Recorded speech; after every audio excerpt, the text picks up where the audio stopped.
네, 지난 시간에는 이신칭의 원조 아브라함에 대해서 배웠잖아요. 네, 맞아요. 저도 어떤 믿음의 아브라함의 조상으로서 믿음을 잘 갖고 한 주를 잘 살았나 되새겨보는 시간이 많았거든요. 저 같은 경우에는 그 믿음의 원조 아브라함의 그 믿음을 내가 이 시대를 살아가면서 얼마나 잘 지킬 수 있을까. 근데 이 시대가 그 믿음을 지키기가 너무 어렵다는 걸 느낀 한 주였습니다. 저는 그것도 느꼈지만 네. 진짜 바울을 통해서 아브라함과 다윗을 소환해냈잖아요. 다시 네. 한번. 그게 어떤 의미였을까 한 주간 계속 생각하게 되더라고요. 하나님의 마음은 과연 어떤 마음으로 이렇게 실행하셨을까라는 생각이. 한 주 동안 우리가 많은 고민들을 했는데 네. 오늘은 또 어떤 내용으로 하나님께서 우리에게 감동을 주실지 기대가 됩니다. 감동. 기대가 됩니다. 선생님 나오셨다. 안녕하세요. 반갑습니다. 네. 다들 건강하게 잘 지내셨습니까? 네, 감사합니다. 네, 이렇게 밝은 얼굴로 다시 여러분 뵙게 돼서 너무나 반갑습니다. 선생님, 저희는 감동받을 준비가 됐습니다. 네, 상당히 어려운 책인데도 네. 감동받을 준비가 됐습니까? 네. 아주 대단하십니다. 로마서를 이렇게 연구해 보니까 로마서는 두 가지와 같다 이런 생각이 들었어요. 네. 첫째는 보물찾기와 같다. 그럴 수 있겠다. 혹시 어렸을 때 보물찾기 해보신 적 있습니까? 네. 네, 그럼요. 그 보물을 선생님이 숨길 때 전혀 보물이 있을 것 같지 않은 그런 곳에다 숨기죠. 네. 꼭 여기 있겠다 싶은 데는 보물을 잘 안 숨기고 아주 허술한데 네. 그런 데 숨기죠. 그냥 네. 지나치는데. 맞아요. 그냥 지나치는데 로마서라고 한 책이 이 보물찾기와 같다고 하는 이야기는 1장부터 16장까지 무궁무진한 보물이 여기다 숨겨 있는데 전혀 여기는 보물이 없을 것 같은 거기에 보물이 있다고 하는 거예요. 그게 로마서의 묘미가 아닌가 싶어요. 네. 그러니까 1장 1절부터 16장 마지막 구절까지 한 구절도 이렇게 정신을 놓으면 안 되는 그런 책, 긴장을 놓치면 안 되는 너무 책이 긴장돼요. 로마서라고 한 생각이 들었어요. 네.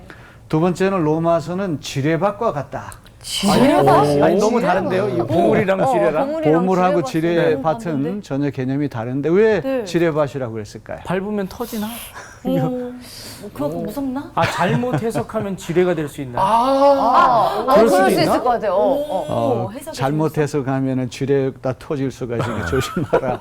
그것도 상당히 의미 있는 제가 생각해 보지 못한 건데 조심해야 된다는 거예요. 조심해야 된다. 아유, 뭐 이 정도 공부했으니까 여기까지 왔으니까 다 됐지. 방심하면 안 되는 거예요. 16장 마지막 마칠 때까지 계속 긴장하면서 조심하면서 이렇게 살피면서 가야지. 네. 뭐 4장은 뭐 그냥 중요하지 않으니까 건너뛰어도 돼. 이런 생각할 때 바로 거기에 지뢰가 숨어서 터질 수 있으니까. 선생님께서 저한테 말씀하시는 것 같아요. 네. 13강까지 오늘까지 오는 와중에 저는 약간 어깨 올라왔거든요. 많이 나 올라왔어요. 많이 로마서 올라왔어요. 배우는 사람이야. 이렇게 올라왔는데 내려놔야 되겠네요. 내려놔야 돼. 이게 사람이 로마서를 이해하니까 네. 태도가 좀 많이 달라지신 것 같아요. 거만해졌죠. 거만해지시기도 하고 뭐 성령의 은혜가 충만한 것 같아요. 예. 자, 아멘하면서 다닙니다. 그렇습니다. 우리 일생일대의 로마서와 같이 세계에서 제일 위대한 편지를 우리 읽고 공부할 수 있다고 하는 것은 비길 데 없는 영광이라고 그렇게 생각할 수 있습니다. 네. 오늘 수업 로마서 13강 창조와 부활로서의 칭의. 자, 이 로마서 4장은 이신칭의의 원조를 아브라함에게 찾거든요. 네. 믿음으로써 의롭다 된다고 한 진리의 원조, 모델, 모범이 아브라함이다. 상당히 아주 참 흥미로운 그런 부분이 로마서 4장이에요. 유대인에게 아브라함은 믿음의 조상이고 직계 조상이잖아요. 네. 그렇죠. 또 가장 존경하고 신뢰하는 분 아닙니까? 네. 그런 아브라함도 할례를 받았기 때문에 하나님께서 의롭다 인정하신 것이 아니에요. 여기 아브라함이 믿음으로 의롭다 인정받은 것은 창세기 15장에 나오는데 할례 받은 이야기는 17장에 나오거든요. 네. 후에. 그러니까 할례가 먼저입니까? 믿음으로 의롭게 된 게 먼저입니까? 믿음으로 의롭게 맞습니다. 된 게. 그러니까 할례 받았기 때문에 의롭다는 것은 통하지가 않아요. 그렇죠. 네. 이제 오늘 말씀은 모세 율법이라고 하는 것은 아브라함 이후에 한 500년 정도 지난 다음에 오거든요. 그러니까 아브라함 모세 율법을 알지도 못했어요. 율법을 지키지도 않았는데 하나님께서 믿음을 통해서 의롭다 인정을 하셨다. 이게 너무 중요한 거죠. 네. 유대인들에게 이런 이야기를 하면은 유대인들이 입을 꼭 다물고 할 말이 없는 거예요. 야, 우리 믿음의 조상이고 가장 존경하고 신뢰하는 아브라함도 율법을 지키고 할례라고 하는 의식을 통해 가지고 의롭다 인정받은 게 아니야. 유대인들도 순복해야 되죠. 네. 그다음 이방인들에게 이 아브라함은 왜 또 중요합니까? 아브라함이라고 한 사람은 본래부터 유대교 신자가 아니었죠. 네. 우상을 섬기던 집안의 이교도였는데 하나님께서 그를 선택해서 불러주신 거 아닙니까? 네. 그가 믿음으로 의롭다 인정을 받은 것은 우리와 똑같은 자연인 상태, 피조물 상태, 하나님 앞에서 죄인인 상태였을 때 그의 믿음을 보시고 의롭다 인정하신 것이거든요. 네. 그러니까 이방인들에게도 굉장히 위로가 되는 거예요. 자, 이제 이런 맥락에서 네. 로마서 4장이라고 하는 이 말씀은 이 아브라함을 통해 가지고 믿음으로 의롭게 되는 그 진리를 하나의 모범을 찾는 아주 중요한 이야기입니다. 네. 자, 창세기 15장 6절에 세번역 말씀을 세번역을 통해 가지고 제가 여기 적어 놨습니다. 아브라함이 주님을 믿으니 주님께서는 아브라함의 그런 믿음을 의로 여기셨다.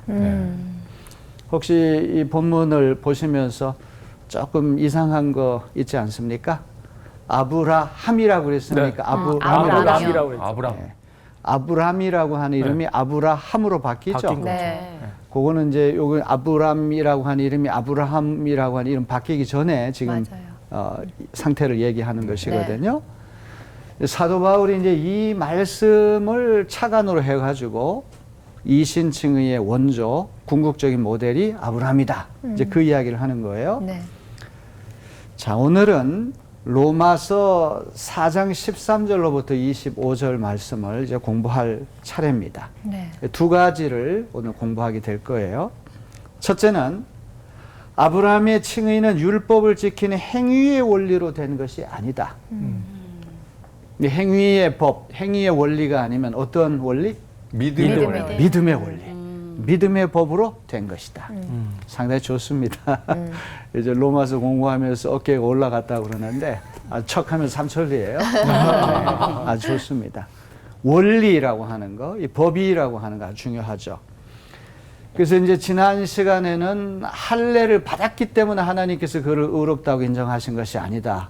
이제 그 이야기를 배웠잖아요. 네. 오늘은 율법을 지키는 행위 때문에, 율법을 지키는 순종했기 때문에 하나님이 그를 의롭다 인정하신 것은 아니란 말이에요. 그래서 오로지 믿음이 중요하다고 하는 것을 강조하려고 그래요.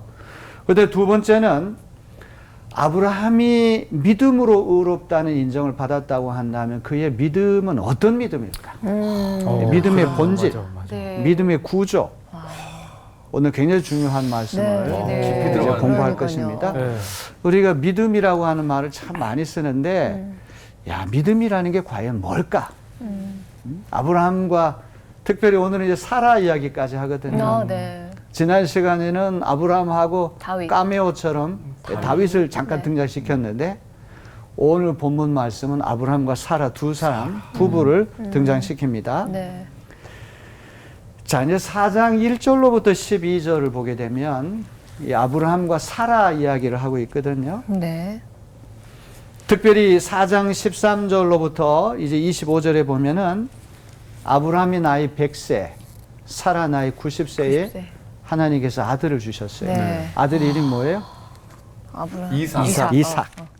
이삭이라고 하는 아들은 도저히 태어날 가능성이 없는 상태에서 태어난 아이죠. 맞아요. 생물학적으로 생물학적으로. 불가능하죠. 이미 그쵸, 아브라함이 끝났다고 100세가 생각했는데. 됐으니까 노쇠하고 또 사라는 경수가 끊어져가지고 맞아요. 아이를 생산할 수 있는 능력이 없는 상태에서 오로지 하나님의 약속, 그 약속을 믿는 믿음, 하나님 은혜로 태어난 아이가 이삭이거든요. 네.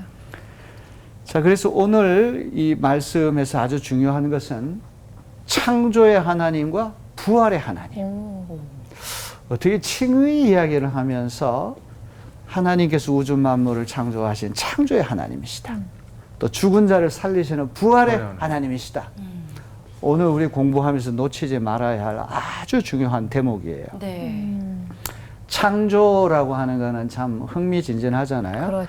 우리가 뭐를 만들 때는 공작할 때 재료가 있어야 되잖아요.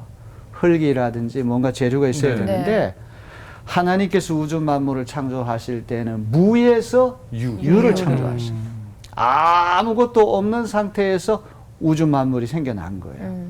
참 놀라운 거죠. 그렇죠. 그다음 두 번째는 하나님께서 예수 그리스도를 죽은 지 사흘 만에 다시 살리셨잖아요. 네. 이 부활의 하나님, 죽은 자를 다시 살리시는 하나님. 오늘 잊지 말아야 할 이제 두 가지인데 바울이 이야기하려고 하는 것은 칭의라고 하는 거. 우리가 믿음으로 의롭다 칭함을 받는다고 하는 것은 무에서 유를 창조하시듯이 하나님께서 옛사람을 새사람으로 창조하시는 것과 같다. 그 다음에 죽은 자와 같은 사람을 부활시키는 것과 같다. 칭의라고 하는 것은 하나님의 새로운 창조, 하나님의 새로운 부활, 거기에 참여하는 것과 마찬가지다. 그런 진리를 우리에게 가르쳐 주시는 거예요. 칭의라고 하는 것은 어떤 율법을 지키는 어떤 순종 행위나 할례를 받는 어떤 의식 때문에 일어나는 것이 아니란 말이에요. 하나님께서 아브라함에게 주신 약속을 믿는 믿음. 그래서 이제 이 할례라고 하는 것은 의롭다 인정받은 다음에 일어났고, 네. 특별히 모세 율법이라고 하는 것은 500년이 지난 다음에 율법이 왔기 때문에 아브라함은 율법이 뭔지도 몰라요. 네. 그게 지키려고 해도 지킬 수가 없거든요. 그렇기 때문에 율법을 지켜가지고 그가 어떤 지키는 행위 공로 때문에 의롭다 인정을 받았다고 하는 건 말이 안 되는 거예요. 네.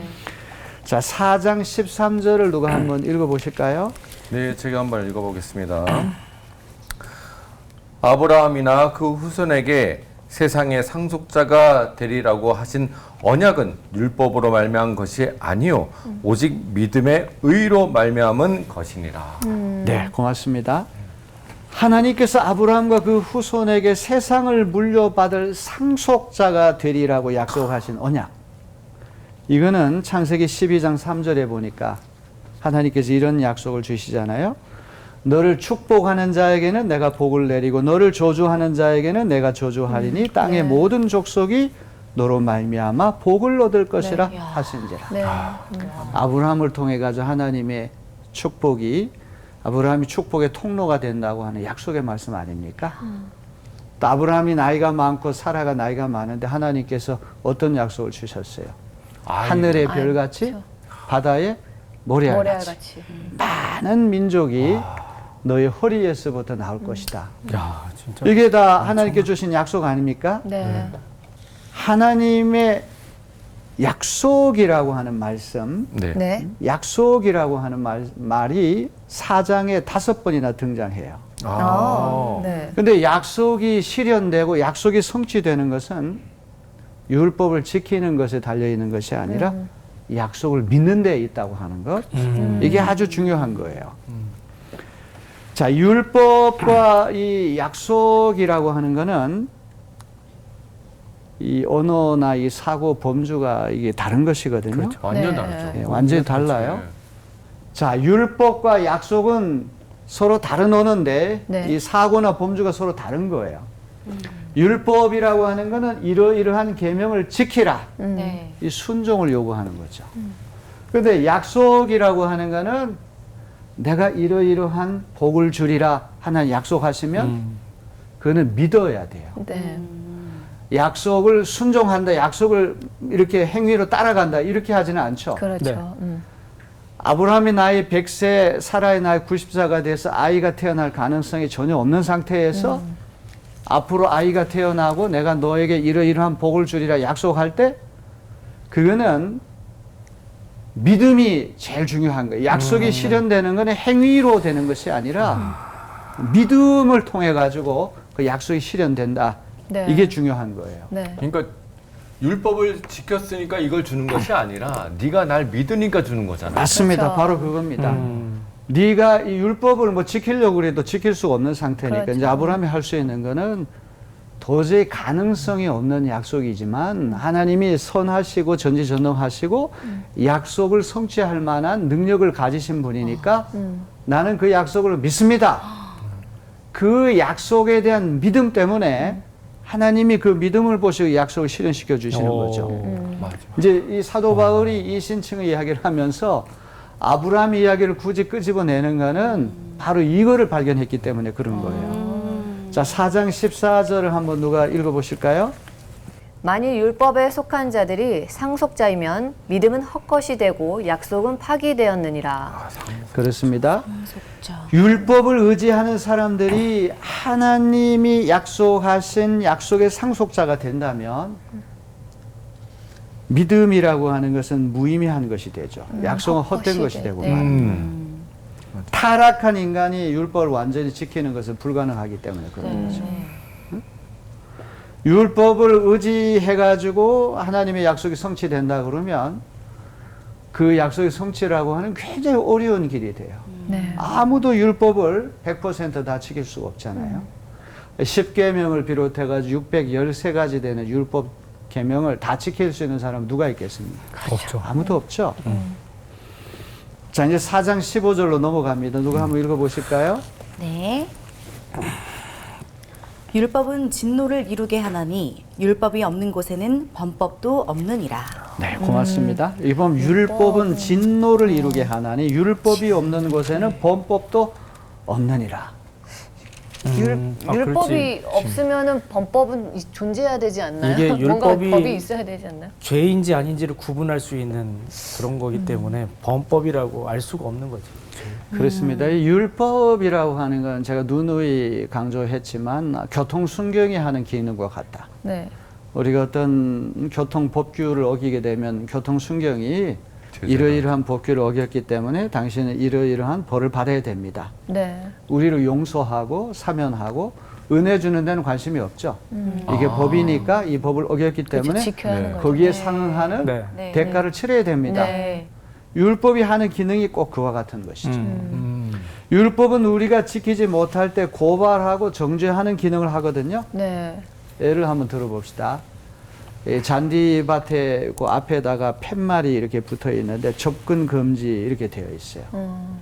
접근 금지라고 하는 경고 네. 팻말을 보고서도 그 잔디밭에 들어가면 그거는 범법 행위가 되는 거죠. 네. 그냥 사소한 죄가 아니라 법을 어긴 범법 행위가 되는 거예요. 왜냐 그 금지법을 알고서도 의도적으로 법을 어겼기 때문에 이게 범법이 되는 거예요. 이 율법을 모르는 상태에서 어떤 죄를 짓는 것은 그 죄가 되지만 율법이 온 다음에 그 율법을 의도적으로 고의로 어기게 될 때는 범법 행위가 되고 말이에요. 이 범법이라고 하는 말 아주 중요한 것입니다. 네. 자, 율법은 진노를 이루게 하나니 율법이 없는 곳에는 범법. 범법도 없느니라. 이게 범법이라고 하는 말을 사도 바울이 굳이 쓰는 것을 여러분 잘 생각을 해 보셔야 됩니다. 네. 모든 범법이 죄가 되지만 모든 죄가 범법이 되는 것은 아니죠. 이 법을 어기는 것이, 법을 범하는 것이 범법이죠. 네. 때로 우리가 이제 법을 몰라가지고 어떤 잘못을 저지를 때가 있는 건 범법 행위는 아니에요. 이제 의도가 불순한 것이 아니기 때문에. 알고 저지르냐 모르고 하느냐에 그렇죠. 따라서 차이가 율법이 생긴 다음에 율법을 명시적으로 의도적으로 어기게 되면 그건 범법. 사소한 죄가 아니라 범법, 범법을 이거. 법을 어기는 법을 범하는 그런 죄가 되기 때문에 모르고 짓는 죄보다도 알고 고의로 짓는 죄는 더 훨씬 더 무겁다. 하나님의 진노와 그렇죠. 심판이 네. 큰 법이죠. 네. 그래서 이게 진노라고 하는 말이 나온 이야기가 바로 그런 맥락에서 나온 거예요. 자, 이번 율법, 범법, 진노의 연쇄고리. 이건 다 동일한 언어와 사고 범죄에 속하는 거예요. 무슨 말씀인지 알죠?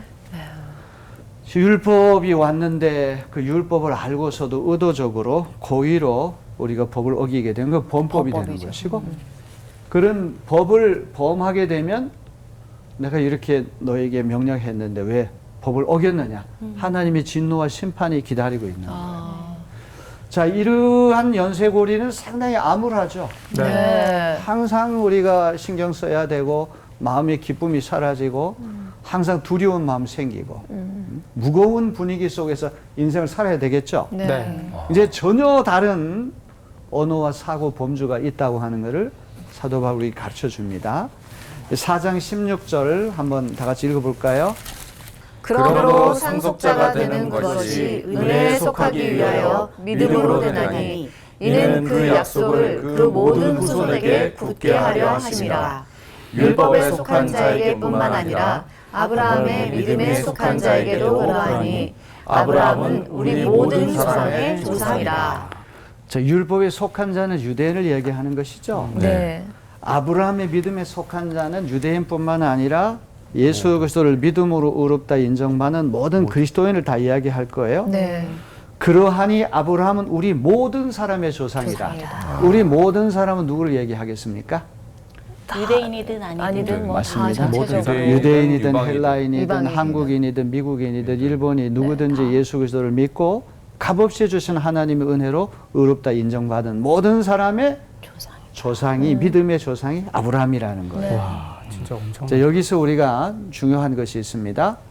자, 율법과 범법과 진노, 심판 이런 연쇄고리가 하나 있고 그 다음에 약속과 믿음과 은혜라고 하는 전혀 다른 사고, 전혀 다른 언어 세계가 있는 거예요. 네. 이 첫 번째 율법, 범법, 진노라고 하는 것은 상당히 두렵고 네. 무섭죠. 무섭고 네. 완전 진노까지. 지금 세상적이에요. 딱. 네, 맞습니다. 세상적이고 굉장히 암울하고 희망이 없어 보여요.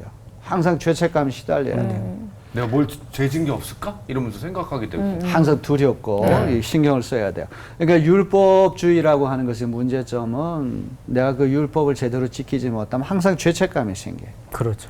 다른 사람보다 율법을 더 잘 지키면 우월감이 생기고 율법대로 살지 못하는 사람을 깎아내리고 함부로 판단하고 정죄할 수가 있어요. 정죄하죠. 네. 이 교회 안에서도 율법주의 신앙이라고 하는 건 참 조심스러워요. 서로 감지하게 되더라고요. 네. 맞아. 마치 성경이라고 하는 게 율법전서나 되는 것처럼 성경에 이렇게 돼 있는데 왜 그렇게 사시오? 그러면 얼마나 그게 불행한 신앙이 네. 되겠습니까? 네.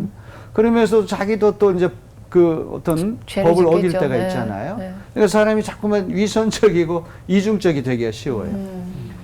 약속, 믿음, 은혜라고 하는 거는 야, 내가 부족하고 연약해도 하나님이 이런 약속을 주셨으니까 내가 기꺼이 믿기만 하면 하나님 나를 용서하시고 나를 받아주시고 하나님 나를 새로운 세계로 이끌어 주실 거야. 한결 더 가볍죠. 네, 안심이 되는 거 같아요. 안심이 돼요. 네, 안심이 안심이 돼요. 지금 율법의 세계와 복음의 세계가 이렇게 다르다고 하는 것을 기억을 해야 됩니다. 네. 자, 이제 4장 17절로부터 22절로 이렇게 넘어가게 되면 네. 아브라함과 사라가 하나님을 믿은 믿음이 어떤 것인가? 그 믿음의 어떤 본질, 믿음의 구조, 네. structure of faith, 믿음의 구조를 우리에게 가르쳐 주는데요. 특별히 우리 기독교 신앙이라고 하는 거는 그저 무턱대고 무조건 믿는 게 아니에요. 진리기 때문에 믿는 거죠. Faith, seeking, understanding, 이해를 추구하는 신앙. 진리이기 때문에 믿는 것이지. 근데 무조건 이렇게 믿는 게 아니란 말이에요. 그래서 굉장히 중요한 거예요. 믿음의 합리성, 믿을 만한 어떤 가치가 있다. 믿음의 신뢰성, 믿을만 하기 때문에 믿는 거지. 그냥 무조건 믿는 게 아니라는 걸 사도 바울이 우리 가르쳐 주는 거예요. 그렇죠. 네. 뭐 무조건 믿을 수도 없고. 네. 자, 이제 기독교 믿음이 아닌 것. 자, 근데 요 5가지를 제가 여기다 적시를 아유, 해놨는데 고르는 게 하나하나 아니군요. 볼 거예요. 5가지가 다 아닌 것이죠. 첫 번째로 경신성이라고 하는 네. 거는 어떤 걸 얘기해요? 경신성? 죄송해요. 믿을 처음 신자. 들어봐서 이게. 경신성이란 가볍게 믿는다는 거니까 가볍게 아무거나 무턱대고 믿는 거예요. 아, 그다음 이단 종파의 교주가 뭘 얘기를 해도 거기에 그냥 이렇게 함부로 빠져들고 터무니없이 믿는 사람들 많죠. 다 네네. 믿는 사람들이 있어요. 어떻게 믿지? 경고망동할 때 경자가 그 경자. 맞습니다. 가벼워, 경고망동할 가벼웠겠죠. 때 너무 가볍게 아무거나 무턱대고 믿는 거. 미신은 어떤 걸 얘기해요? 이건 미신도 헛개비 같은 거 아무것도 네. 아닌 네, 아무것도 아닌 걸 아닌 걸 거짓 믿는 대상을 거죠. 믿는 것이 미신이죠. 네. 네. 세 번째로 견해라고 하는 오피니언이라고 하는 거 어떤 사람의 걸 얘기해요? 의견에 의견. 따라서 생각? 믿는 건가요? 견해라고 하는 거는 본 이게 것을 내 의견이 이렇다고 할 때 그 의견은 옳을 수도 있고 틀릴 수도 네, 있잖아요. 그렇죠. 맞아요. 이게 하나님을 믿는 건 견해가 아니에요. 옳을 수도 있고 틀릴 수도 있다. 그게 아니에요. 진리기 때문에 믿는 거죠. 그다음에 네 번째로 지식. 지시. 배운다고 되는 게 아니다.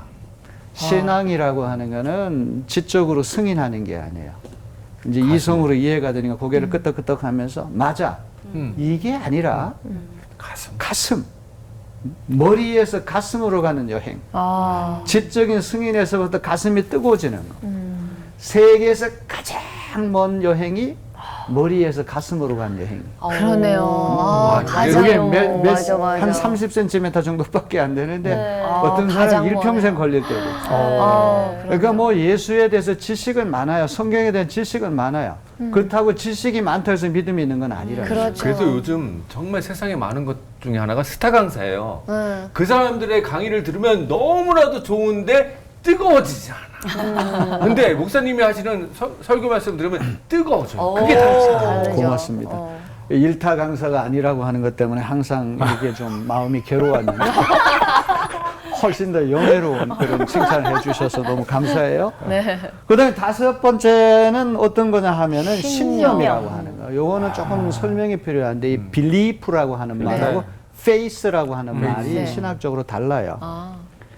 지식이라고 하는 거는 객관적인 증거에 따라 가지고 무조건 참이다. 이 사실을 아는 거죠. 네. 근데 신념이라고 하는 거는 어떤 대상이 참일 것이다 하고 객관적인 증거가 아니라 주관적으로 믿는 상태. 아, 주관적으로. 지식은 객관적으로 이성과 경험이 확증해가지고 이게 사실이라고 할 때 지식이 생기지만 네. 신념, 빌리프라고 하는 거는 그게 진리일 거야 하고 주관적으로 믿는 것이 신념이에요. 그냥 내 자신이. 그래서 우리 기독교 신앙이라고 하는 건 이 다섯 가지와는 구별된다. 네. 믿음은 반드시 믿을 만한 합리적인 기초를 가진다. 왜? 우리 믿음의 대상이신 하나님께서 진리이기 때문에 그런 것이죠. 어제나 오늘이나 내일이나 영원 무궁토로 변함이 없는 없으시죠. 하나님. 이게 이제 사람은 자꾸 변화되고 진리가 아닌 거는 2000년 전, 오늘 또 1000년 후 시간에 따라 달라질 수 있어요. 네. 지리적으로 아프리카에서 다르고 아메리카 다르고 아시아에 다르고 이게 달라질 수 있어요. 그래서 우리가 보편성이라고 하는 거는 시간적인 보편성. 모든 시간을 뛰어넘어가 진리가 되는 거죠. 지리적인 보편성. 아프리카에서 진리인 거는 아시아에서도 진리고 라틴 아메리카 진리가 돼야 되겠죠. 그럼요. 그 다음에 어디에서든지. 이 교리적인 보편성이라고 하는 것. 누구 어떤 것만 사실이고 어떤 건 사실이 아니고 이게 아니란 말이죠. 자, 그래서 이 기독교 믿음이라고 하는 거는 믿음의 대상이신 하나님께서 진리이기 때문에 얼마든지 믿을 만한 가치가 있다. 자, 그럼 이제 아브라함과 사라의 믿음이 네. 어떤 믿음인지를 한번 봅시다. 네. 4장 17절로부터 21절을 우리 박인영, 이지요, 우리 여학생 두 분이 함께 읽어주시기 바랍니다. 네. 네. 기록된 바 내가 너를 많은 민족의 조상으로 세웠다 하심과 같으니 그가 믿은 바 하나님은 죽은 자를 살리시며 없는 것을 있는 것으로 부르시는 이시니라. 아브라함이 바랄 수 없는 중에 바라고 믿었으니 이는 내 후손이 이같으리라 하신 말씀대로 많은 민족의 조상이 되게 하려 하심이라. 그가 100세나 되어 자기 몸이 죽은 것 같고 사라의 태가 죽은 것 같음을 알고도 믿음이 약하여지지 아니하고 믿음이 없어 하나님의 약속을 의심하지 않고 믿음으로 견고하여져서 하나님께 영광을 돌리며 약속하신 그것을 또한 능히 이루실 줄을 확신하였으니. 네, 고맙습니다. 우리 두 분 아주 너무 잘 읽어주셔서 감사해요. 여기 우리가 이 말씀을 읽는 가운데 아브라함과 사라 믿음의 특징이 바랄 수 없는 중에 바라고 믿었으니. 참 아름다운 표현이에요. 네. 아브라함의 나이 100세고 사라 나이 90세인데 누구도 진짜. 아, 야, 진짜. 이거는 뭐 바랄 바랄 수 수 없는 없어요. 거예요. 꿈도 꾸지 마. 맞아. 꿈도 꾸지 마. 내 나이가 몇 살인데. 바라면 욕심 아닌가요? 아무리 하나님께서 이런 약속을 하신다고 할지라도 이거는 사람의 힘으로 할 믿을 수 있는 수가 일이 없죠. 아니야. 불가능한 일이야. 네. 이렇게 자포자기할 수 있는 상태라는 거죠. 자, 중요한 거는 아브라함의 믿음이라고 하는 건 현실을 무시한 어떤 판타지에 빠진 믿음이 절대 아니에요. 자신이 나이가 100세가 됐고 사라도 나이 90세가 돼서 달거리가 다 끊어지고 아이를 생산할 만한 능력이 없다. 충분히 정확하게 직시를 하고 있는 거예요. 그래서 바랄 수 없는 중에 바라고 믿었으니 이거야말로 엄청난 믿음의 비약, 도약이 필요한 거죠. 하나님께 그냥 딱 어떻게 해서 다른 방법이 없는 거예요. 그죠? 그런 가운데도 믿었다고 하는 게 중요하죠. 네. 하나님이 주신 약속이니까 그 약속을 인간의 이성이나 상식으로 이렇게 어떻게 아니라고 이야기하지 않고 믿을 만한 처지가 되지 못했지만 믿었다고 하는 거, 이게 중요한 거예요. 네. 자, 여기서 이제 중요한 것이 4장 17절인데요. 아브라함이 믿은 바 하나님은 죽은 자를 살리시며 없는 것을 있는 것으로 부르시는 이시니라. 죽은 자를 살리시는 하나님, 어떤 하나님? 부활의 하나님. 부활의 하나님. 맨 초두에 제가 말씀드렸죠. 네. 그 다음에 없는 것을 있는 것으로 부르신 하나님, 어떤 하나님? 창조의 하나님. 창조의 하나님. 오늘 이 부활과 창조라고 하는 것이 오늘 말씀에 있는데 아주 키워드가 되는 너무나 중요한 말이에요. 네. 이 사람이 죽음이라고 하는 게 다 끝장이라고 생각하잖아요. 또 이 절대무, 이제 모든 것이 아무것도 없는 상태로 빠져든다. 이런 절망스러운 현실 한가운데에서도 하나님 선하시고 전능하신 하나님이시기 때문에 그 하나님의 약속을 믿고 나갔을 때 고목나무와 같은 그 나무에도 새싹이 돋고 새로운 열매가 이렇게 열리는 신비한 일이 일어났다는 거예요. 창조의 하나님, 부활의 하나님. 아브라함은 그걸 믿었다는 거죠. 네. 자, 이제 우리가 어떤 약속이라고 하는 것하고 이제 믿음하고 이렇게 생각해 볼 때, 이제 어떤 할머니가 아주 무거운 짐을 이렇게 들고 땀을 뻘뻘 흘리면서 이렇게 걸어가실 때 도와줄 수 있는 사람이 있어요.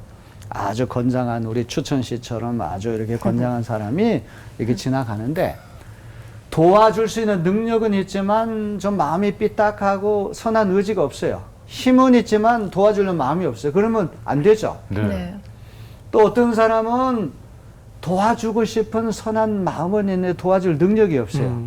그러면 또 도움을 못 주겠죠. 네. 그렇죠. 똑같이 꼬부랑 할머니일 경우에는 그게 어렵다는 말이에요. 그러니까 우리가 믿는 하나님은 선한 의지도 갖고 계시고 또 얼마든지 약속을 실현할 수 있는 능력도 갖고 계신 하나님이기 때문에 아브라함은 그 하나님을 창조의 하나님, 부활의 하나님을 믿고 나아갔다는 그런 이야기예요. 와, 네. 그러면 저는 이 말씀을 들으면서 되게 궁금한 게 믿음의 조상이라는 타이틀까지 엄청난 타이틀이잖아요. 그렇죠. 얻을 만한 믿음은 이런 얘기를 하나님께서 딱 들려주셨을 때 우리도 아이가 생길 수 있겠다.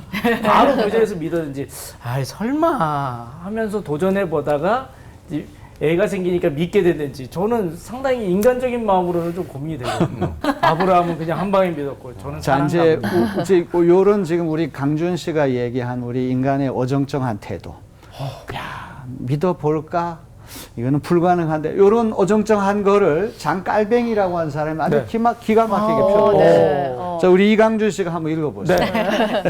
그분은 우리에게 썩지 아니함을 약속하셨지만 우리는 부패와 타락에 둘러싸여 있다. 그분은 우리를 의롭게 여기신다고 선언하시지만 우리는 죄로 온통 뒤덮여 있다. 그분은 우리에게 자비를 베푸시며 호의적이라고 증거하시지만 겉으로 드러나는 징후를 보면 그분의 진노가 곧 닥칠 것 같다. 어떤 이야기입니까?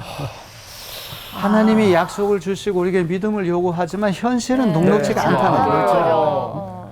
장칼뱅의 말이 제 네. 마음과 똑같은데요. 네. 하나님께서 우리에게 썩지 아니할 것을 약속하시지만 우리 현실을 보면은 더 썩은 거 투성이야. 맞아요. 부패와 타락에 둘러싸여 있어. 맞아요. 야, 이렇게 부패와 타락한 가운데 썩지 않을 것을 과연 하나님이 정말 주실까? 네.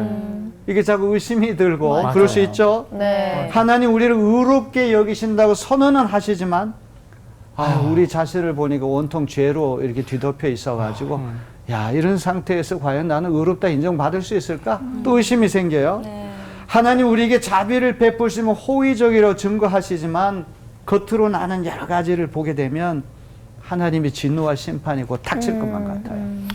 제가 아브라함도 똑같은 형편에 놓여 있었던 거예요. 한편으로 약속에 대한 믿음도 생기지만 현실을 보게 되면 또 좌절할 수밖에 없는 거. 이제 아브라함의 이 애증을 그리스도의 십자가와 부활을 믿는 모든 사람이 적용을 한다는 거. 4장 23절로부터 25절에 이렇게 말씀합니다. 그에게 의로 여겨졌다 기록된 것은 아브라함만 위한 것이 아니요 의로 여기심을 받을 우리도 위함이니 곧 예수 우리 주를 죽은 자 가운데서 살리신 이를 믿는 자니라. 예수는 우리가 범죄한 것 때문에 내줌이 되고 또한 우리를 의롭다 하시기 위하여 살아나셨느니라. 참 이 아주 절묘한 거예요. 아브라함의 이야기를 하다가 맨 끄트머리에는 예수님의 십자가하고 부활로 네. 끝을 맺어요. 네. 첫 번째로 그리스도 십자가의 죽으심은 우리의 죄에 대한 죽으심이에요. 우리의 모든 죄를 예수께서 어깨에 걸머지시고 우리가 죽어야 할 죄에 대해서 심판, 우리가 죽어야 할 것을 예수께서 심판받으시고 사면해 주신 거예요. 그 다음에 그리스도께 다시 사셨어요. 사흘 만에 다시 부활하신 것은 이제 그리스도의 의가 되셨는데 네. 이게 이신층이라고 하는 게 이중 교환, 이중 전가가 되는 거예요. 예수 그리스도를 믿는 그 순간에 값없이 주시는 하나님의 은혜로 말미암아 우리의 죄는 예수 어깨에 전가가 돼가지고 그 죄가 심판받고 사면되고 이신층에는 100% 그리스도층이라는 말이 있어요. 내 안에 있는 자격이나 공로 때문에 내가 선행을 했기 때문에 그것 보시고 너의 죄 용서받았어. 의로워. 이게 아니라 100% 우리에게 덮어 씌워진 그리스도의 의를 보시고 너는 더 이상 죄인이 아니야. 너는 지옥 형벌을 안 받아도 돼. 너는 사면됐어. 너는 용서받았어. 구원받았어. 이 선언이라는 거예요. 그러니까 그리스도의 십자가는 우리의 죄에 대한 심판이고 그리스도의 부활은 의가 우리 쪽에 넘어오는 거라는 얘기예요. 그래서 그리스도의 십자가 부활은 우리의 의인화의 결과가 아니라 의인화라고 하는 말은 의롭다 인정을 받게 된다 이런 말이에요. 이 칭의와 똑같은 말이에요. 네. 그리스도의 십자가 부활은 우리가 의롭게 되는 것의 결과가 아니라 원인이다. 그리스도의 십자가와 부활이 있기 때문에 그 덕분에 그것을 믿는 우리에게 하나님 은혜로 우리 의롭다 인정을 받게 된다는 말이죠. 이해가 되십니까? 네. 그 다음에 칭의는 하나님이 하시는 새로운 창조고 새로운 부활이다. 이제 우리 다음 주에 공부하게 되는 이제 5장부터는 이신칭의를 경험한 사람은 하나님과의 관계, 이웃과의 관계, 자기 자신과의 관계, 세상에서 살아가는 삶의 전체가 완전히 새롭게 변화된다는 이전 것은 지나가고 보라 새 것이 되었다. 네. 전적으로 새로운 삶이 열리게 된다는 이제 말씀하거든요. 그거야말로 새로운 창조고 새로운 부활이 아니고 무엇입니까? 자, 이제 오늘 공부를 이제 마무리 지어야 되겠습니다. 오늘도 굉장히 좀 어려운 사실은 네. 본문이에요. 네, 이 4장 말씀이 쉽지는 않은데 율법이라고 하는 것하고 범법이라고 하는 것하고 진노 심판이라고 하는 연쇄작용, 또 하나는 약속, 믿음, 은혜라고 하는 또 이 연쇄고리, 네. 서로 전혀 다른 차원이에요. 네. 너무나 감사하게도 우리는 항상 율법을 못 지켜가지고 전전긍긍하고 그런 세계가 아니라 언제나 우리가 믿고 의지할 수 있는 예수 그리스도 덕분에 우리 새로운 세계에 진입하고 있다고 하는 거. 오늘 그런 기쁨이 오늘 우리에게 다 있었으면 좋겠습니다. 네.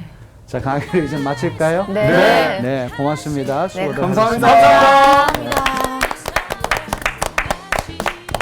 근데 저는 오늘 창조의 하나님, 부활의 하나님 말씀을 들으면서 나의 큰 백이 하나 생겼다는 생각이 든든해.